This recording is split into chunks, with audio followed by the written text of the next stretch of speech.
What's up, guys? Welcome back to the Educated Barfly. Today we are going to tackle a drink that a lot of people have been asking me for. And when I say it, you guys are going to be like, really? And I'm going to be like, really? And you guys are going to be like, really? And I'm going to be like, really? Today we're going to make a gin and tonic.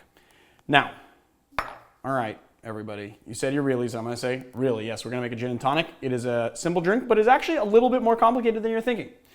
But first, let's talk about the history of the gin and tonic and where it comes from. So, where does it come from? Where does this gin and tonic come from? Well, what happened was in the 1820s, British soldiers were taking quinine, which is an extract from Cinchona Bark. I believe I'm pronouncing that correctly, but if you guys know better, you can always comment, and you will. Anyway, it's an extract from Cinchona Bark, and they were using it to combat malaria in their colonies. Then they were adding it to either fortified wine or some type of tonic water to make it a little bit more palatable because it is a very strong flavor. And then, of course, because soldiers are soldiers and they want to get drunk, they were spiking that drink with gin, and that's kind of where it came from. Where it was popularized in the United States is credited to the Canada Dry Company that unveiled their tonic water at the 1939 World's Fair. And that's what I got for you. The other thing that I want to say is that in 2004, Brian von Flandgren, which is a bartender, pretty famous bartender, actually unveiled his own tonic syrup that he made to put into the gin and tonic of a cocktail program at a bar called Per Se. Now, then after that, a lot of other bartenders wanted to make their own tonic syrups, and it kind of became a thing.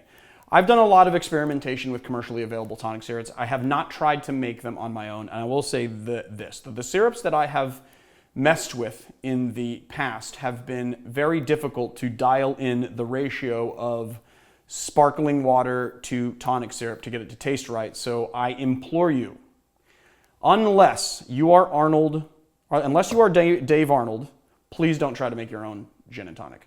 Use commercially available tonic water. You're going to get a better result. If you are a little bit more enterprising than I am, feel free.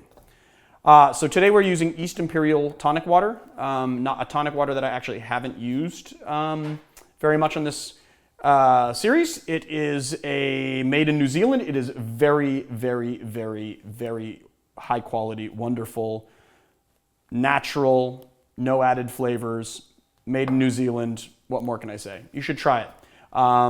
That being said, let's get started. This is a very simple drink. We're going to actually add our ice first today. So we're going to put our ice in. If I were a civilized human being, I would use tongs or something, but I'm not, so I'm going to use my hands. And I think that if you use tongs when you're alone at home, that would be interesting. Anyway, we're going to use Plymouth gin. You've heard me kind of wax poetic on Plymouth before. Plymouth is its own style of gin. It is not London Dry, although it does play up botanicals. We're going to do 2 ounces, by the way. Sorry, I didn't want to get sidetracked on that while we do it. But anyway, it is its own style of gin. It's really great because it has a lot of citrus, but it also plays up those botanicals really nicely. And then we're just going to top up with East Imperial tonic water, about 4 ounces, give or take. And then we are going to garnish with, let's do it this way, a lime wedge, which you can feel free to squeeze in as you drink. And there you have it, a properly made gin and tonic, the most iconic of all highballs.